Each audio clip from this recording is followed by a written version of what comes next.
Hello and welcome to another Star Citizen podcast. I am the lovely BoredGamer and I'm with the lovelier Zinnia. Say hello, Zin. Hello, Zin. So we are, I'm not sure if we're going to have another podcast next week because it'll be Christmas Day. Yes. What day is it? It's Christmas Day. Yeah, this might be the last one we've got until the new year.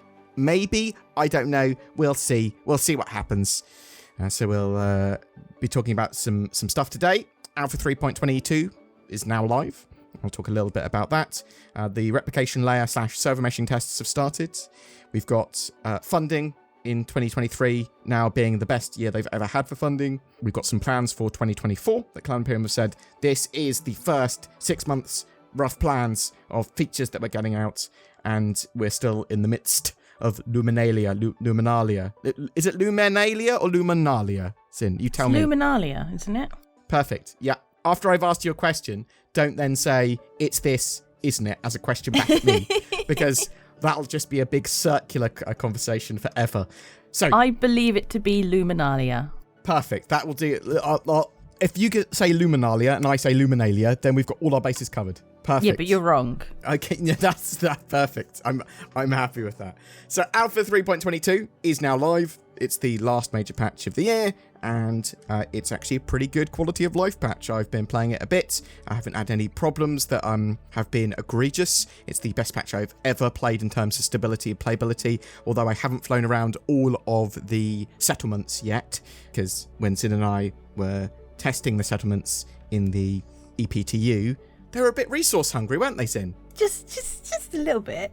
Yeah, it was unplayable of how low the frame rates were. They've improved it significantly. It is quite performance hungry at some of them still, at the very least. Haven't been to all of them, but it's a very playable patch. There's a load of additions there, from pair to new salvage to multi-crew, Arena Commander stuff. Arena Commander, very much worth checking out now. There's a load of experimental game modes. There's some Luminalia modes. If you fight staff from CIG at certain times, specific staff at certain times, you can win some X1s and things like that as well. What do you think of things like that? Little events in where it goes, if you log in at this time in Arena Commander, you might be able to find this CIG staff member, and if you are top 3 on that server, you win a prize. What do you think of that sort of event? Do you think it's too fleeting and too easy to miss, or do you think, actually that sounds like good fun? I mean, it sounds like good fun. I can understand people possibly missing out, but meh.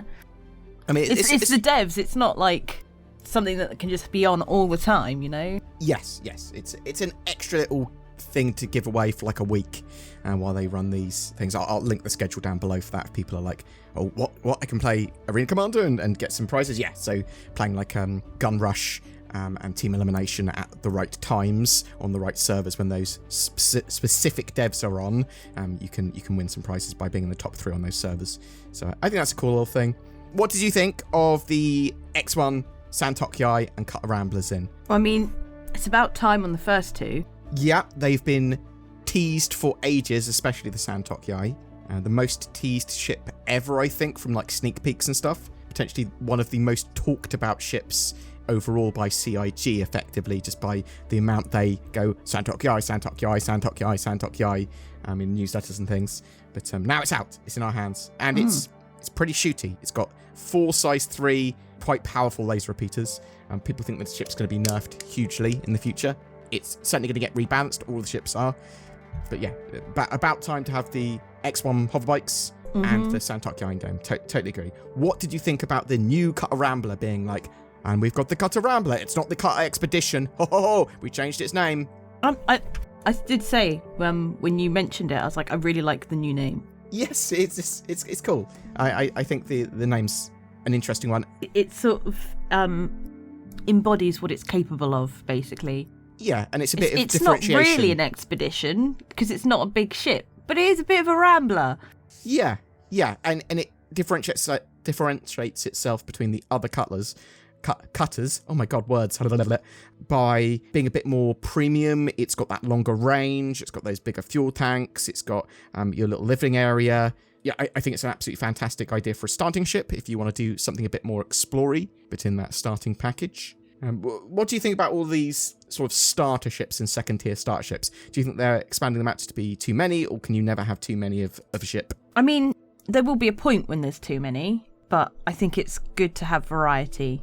And they haven't hit that point yet with starters? No, I don't think they have. Okay, that's fair. And I suppose you can use starters for lots of other things as well. It's not just starters. They're going to be used by NPCs. There's going to be lots that are just cheaper in certain areas, so you're going to be using them as shuttles. There's going to be lots of ships in-game, and I want more variety. So, I mean, I'm probably going to have somebody tell me that I'm wrong or something, but when I first started, the starter ships were very basic. Like, you'd either have your fighter or you'd have a Aurora, whatever the hell it was. Yeah. But yeah, there wasn't much choice. But what if you wanted to have a starter ship that was just capable of a little bit more than just that, you know? Or specialising in a specific area. Yeah.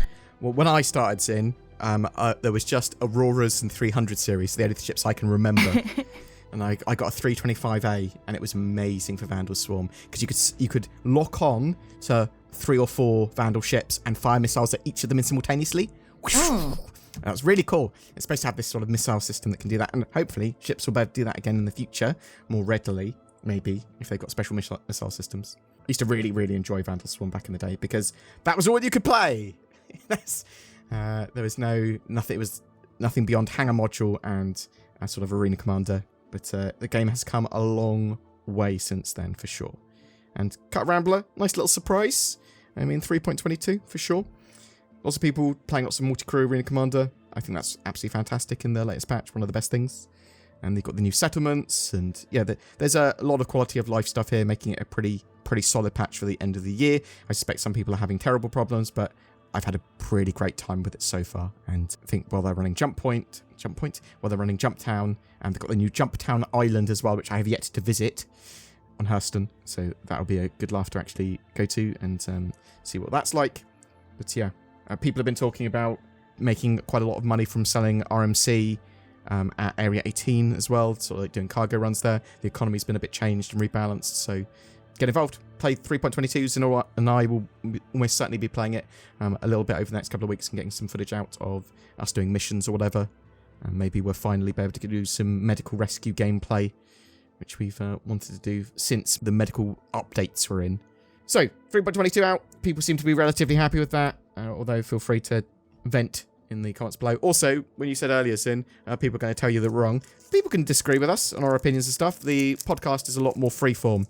It's not so much the fact that you're wrong or your opinions are wrong. Literally, my knowledge is wrong. Okay. We're much more light on facts in the podcast. It's fine. Don't you worry. Replication tests. So, replication layer. It's being tested now. And those tests are open to all. They're playing on 3.22. It's basically a copy of the live build. It's in Stanton still. It's not in Pyro. It's not the Pyro playground. Mm-hmm. This caused a lot of confusion, Sin. Yeah. Because if you put your display info on, so you can see what's going on the server and everything, the display info said server meshing enabled equals true or false. What do you think that means? I mean, you'd assume whether it's turned on or off. What, server meshing? Or actively meshing. So some people's servers said true and some people's servers said false based on when the CIG were doing tests. But what server meshing enabled actually means is replication layer enabled, true or false. Basically on the preview build, they are running it true for if the replication layer is on. So that's a single server still, but connected to the replication layer. And if it's false, it's the same as it is now. It's no replication layer turned on. And they did that because they want to be able to get appropriate feedback for the replication layer tests and not have some sort of weird false positives or people reporting an issue which isn't actually an issue with the replication layer. It's an issue with the build or an issue with the actual servers or whatever. Do you see what I mean? Yeah. But yeah, it caused a load of problems, and Cloud Imperium basically just said, oh yeah, devs, sometimes we write stuff down wrong, or that's basically effectively a typo or poorly thought out. Should say replication layer enabled true or false. And we will be testing server meshing in the future, potentially the near future. Thank you very much for helping with this. But yeah, it's replication layer testing at the moment. Now, the replication layer is basically server meshing just with a single server, but they could plug in more servers. So bear that in mind. The next step, and potentially as part of 3.22.x, and we could actually see server meshing being tested properly. Do you think that's possibilities in? Do you think server meshing with Pyro and Stanton being tested simultaneously is possible, or do you think they're going to save that till later? I think they're going to save it for later. Okay. So Zin is much more of a realist and a bit more pessimistic. I think we're going to see Pyro Playground. I think we'll see Pyro Playground with replication layer testing, and then I think we'll see Pyro Playground and Stanton with server meshing testing. Probably not by the end of the year, but first quarter of next. We'll have to wait and see, I suppose. For anyone that was confused by server meshing equals enabled true false, like me, you're not alone. Funding in 2023. It surpassed 2022. It's the most funded year ever, Zin. Woo. So much money. Why don't we see that money? We should get 1%. Oh my god, that would be over $1 million. Maybe over £1 million. I'm not sure the dollar to pound ratio at the moment. But yeah, over 113 million this year. I'm expecting them to break 120 million by the end of the year, but we'll have to wait and see. I suppose it depends on how well the sales for 3.22 go, because there's a bit of a ship sale on at the moment. It's quite minor. It's still a fresh new patch, and people typically like that sort of stuff. Do you think that 2024 is going to raise even more monies in, or do you think it will lull a bit? I think it will probably earn more. Earn more? Oh my god. You heard it here first. Pessimists in. Thinks they'll earn more next year. Well, there's a lot of reasons why they might earn more next year. Cloud Imperium have talked about 2024 and have described it, or at least Jared, Disco Lando has described it as the watershed year for Star Citizen. What do you think the watershed year means? I haven't got a clue. Watershed to me is when all the you can swear. The naughty TV stuff came out. You can say which is fine if you're watching this after 9 p.m. But yes, so watershed in the UK very much typically refers to later night TV. So there's some plans for 2024. For the first half of the year, Cloud Imperium said they want to roll out in some form the new master modes. So beyond just being tested in experimental modes into like a live build. So master modes, big changes to Star Citizen, obviously, getting in the first half of 2024 being the plan. I think that's going to be pretty big. Are you looking forward to master modes, Sin? Do you like the changes? I like the changes. I'm not much of a fighter, really. I just hope the AI behaves. Okay. That's all. Yeah, that's fair. But I suppose, it's changes to just the general... So if you're not a fighter, it is the changes to engagement and stuff and escaping. So you can go, I don't want to fight you. I'm going to stay in my nav mode. See you later, as soon as you see anyone coming anywhere near you. But it'll be interesting to see how this all plays out in the future. Persistent hangars with freight elevators and some new cargo transaction stuff. Persistent hangars, you looking forward to that? Are you looking forward to the ability to bring up those freight elevators, potentially customize your hangar, have lots of cargo and stuff in your hangar? I'm looking forward to the freight elevators. I'm not so bothered about the persistent hangars. What if it allows for interesting customization, or are you waiting for more HAB type stuff for that? I'm probably waiting for more HAB stuff. My hangar's just going to be my hangar. Yep. You're going to your hangar when you either want to land or take off, but nothing more. Yeah. Okay. Pretty much. I think a lot of people are going to be using it to manage cargo and stuff for the haulers, and obviously everyone will to some degree. But yeah, I suppose if you're looking forward to base building and persistent HABs, you're less interested in persistent hangars, maybe. There's also a load of FPS combat improvements they want to get in. So lots of weapon updates, reloading stuff, misfires and wear for weapons, new scopes, dynamic crosshairs, charge and drain stuff. Cool. I'm always up for FPS updates and that sort of stuff to make the game feel a bit more fluid. Star Citizen is pretty janky, especially with its AI and the way that FPS feels. And if they can improve that and the animations and all that sort of jazz, great. Has there been a game that's been as janky as Star Citizen that you've played? Not off the top of my head right now. But probably. Nexon Zombies. What was that? I didn't. I never really played it. Good. You're lucky. Character features. So we know that they're planning to update EVA with push and pull that we've seen, the item interaction stuff, some new apps for the Moby Glass. So this is basically, if you haven't already worked it out, this is all or mostly Squadron 42 features that they're bringing into the Persistent universe. that item interaction stuff with the more intuitive nature of it and a little bit of like scanning and being able to see what you can interact with and having more contextual things that you can do with items a lot easier and quicker. Did you like that, what you saw at CitizenCon that they've showed off before? Or do you think it's still going to constantly evolve and it's not even nearly going to look like that in the future? What do you think of that sort of stuff? I mean, I think it looked pretty good. Yeah, it looked very clean, didn't it? I mean, they're probably going to tweak it a bit and stuff. Yes. Alpha for a reason, right? But yeah, I'm looking forward to it. Okay, cool. And Mobiglass updates. Obviously, the Mobiglass needs an update, really. I'm always looking forward to more apps. New character customizer. This adds more hair, but also tattoos. There's a new interface, piercings, scars, beards. Are you looking forward to giving your beautiful woman a beard? Maybe not a beard. But yes, a tattoo and probably a piercing. What about a tattoo of a beard? Maybe on my shoulder. With the character customizer stuff, I'm hoping that we are able to customize our character out of game, but also customize them effectively in-game from barbers, from tattooists. Because it adds to the flavour of a landing zone, right? And then allows you to have some more interesting character customizations that you might have to go and look for. I like that sort of stuff. Something that I'm probably most excited about that they're potentially trying to get in for the first half of 2024, the star map update. Oh, yes. New star map, updated star map, not jank, not horrible. They showed it at CitizenCon, looks really good. It's one of the worst parts of the game at the moment, the janky, horrible, not take me where I want to go star map. Sometimes works, sometimes doesn't. Oh, it's so infuriating. Accessibility in a game, playability, accessibility, and stability, all super important. And the fact that I cannot access and use the star map, not allowing me to play, get to my mission, or move. Oh, it's so annoying. Genuinely causes me rage.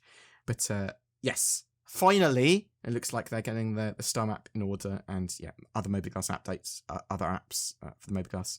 Awesome. Hopefully they'll be integrating the Galactopedia into the star map at some point as well. That'll be a more interesting database. And then we've got the distribution centers, which are basically mini major landing zones with a load of gameplay tied to them, and the raids that we saw as well at CitizenCon, little road networks, and as I said, mini sort of landing zones like we have at Hurston and with Lorville and that sort of stuff, but smaller scale, but still a pretty big scale. A lot of gameplay tied to those, a lot of missions tied to those. Very, very important. I think they're kind of part of the big underground network stuff that we've seen as well. So some of these are the top part of that, and obviously incredibly important by themselves, but they are still working on those huge underground networks. And then there's at least 6 new or updated ships and vehicles that they want to get in our hands in the first half of 2024.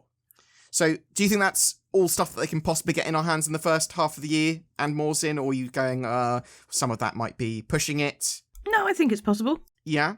Yeah, because they're not really connected to each other. So I don't think they will cause problems with other things coming in. What have I told you as well, Zin, that for summer 2024, they've got 4.0 and server meshing planned. Ooh.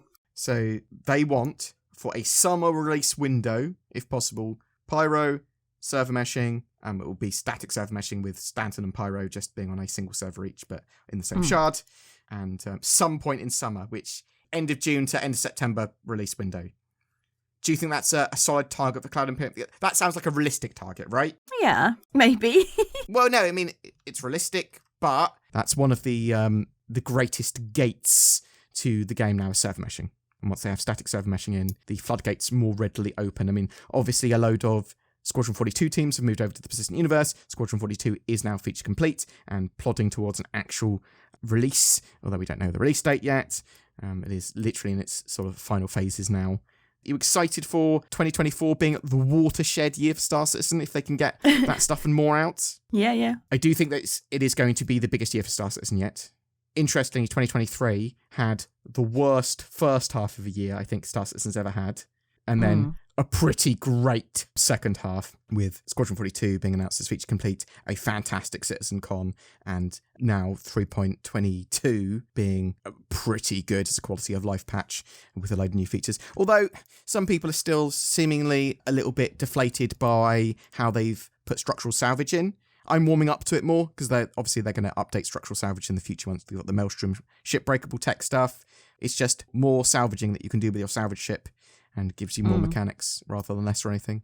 I'm liking the more refined salvage loop, and it is effectively complete. It's a full loop now, and being able to clean up ships even if it is a bit more vacuum cleany. It's more simple game systems rather than a mini game.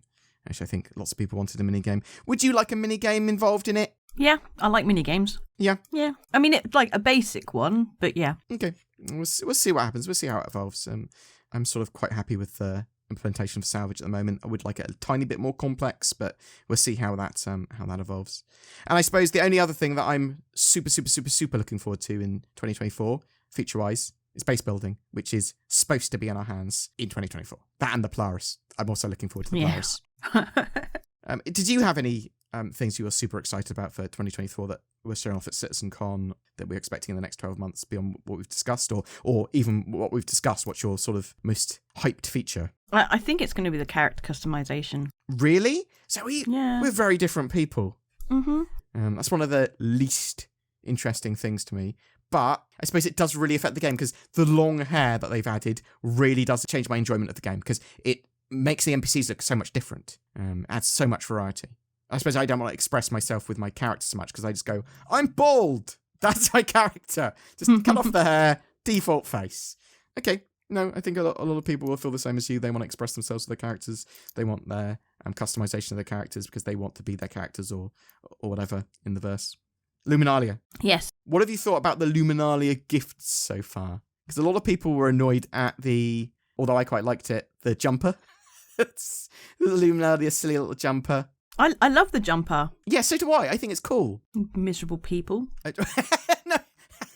I think some people sort of like, they see some of the gifts and they see like a mug or a skin for a ship that they don't have. And they're just sort of like, oh, but you're getting 12 days of these little minor gifts. And I just think it's a nice little extra thing that you can get. At least it's not a picture of a handlebar. Yes, so that's a really good point. These all look like usable gifts and flair rather than the handlebar picture sneak peek of the hover quad, in which we got 1 year. I do all like this stuff. Even if you go like, oh, I'm not going to use it. Think of it as when the game goes live, you have this. It might be relatively rare that you might be able to sell it. You might be able to sell it in game. They are, but yeah, lots of little gifts. I'm happy with them. I think they're silly. I don't want the devs spending huge amounts of time making these sort of things. I think it's probably something they give to new starters a lot of the time to get on with. You've just started at CIG. Here's your first project. Make some flair. And I think that sort of stuff is probably quite a good way for people to start. Anyway, I've gone off on a tangent. That's it for 2023. Looking forward to 2024.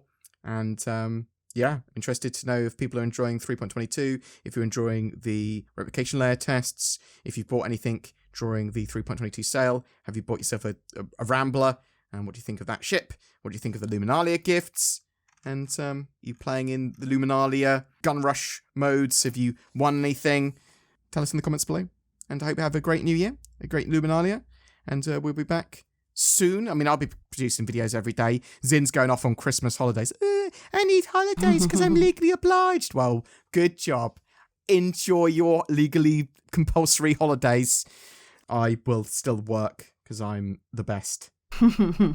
Anyway, yes, thanks very much for watching. You take care. Say goodbye, Zin. Goodbye, Zin. Hope you have a great one. See you in the verse. Support the channel.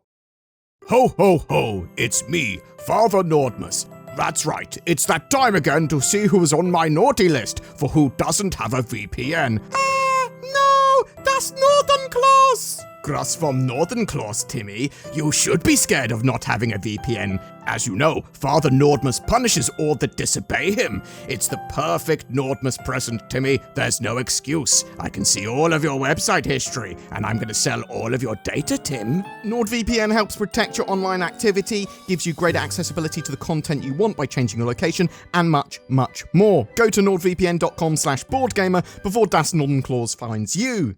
Every month we have a Star Citizenship giveaway. For December, we are giving away a Drake Corsair. It's the winner of the 2953 Ship Showdown and one of the stars of the Intergalactic Aerospace Expo. This fantastic multi-role, multi-crew, long-range mission runner can do a bit of everything in-game, and it has a penchant for exploration. Just comment on any of my videos during December to be in for a chance of winning that. There are further details in the description below. A big thank you to everyone that goes the extra mile in supporting the channel via Patreon or the join button under my videos and becoming a channel member. It will net you some exclusive content from Zin and I, but also it really does help us to be able to create daily Star Citizen content, as does sharing these videos and commenting. Thank you so much for watching, and I hope to see you in the verse.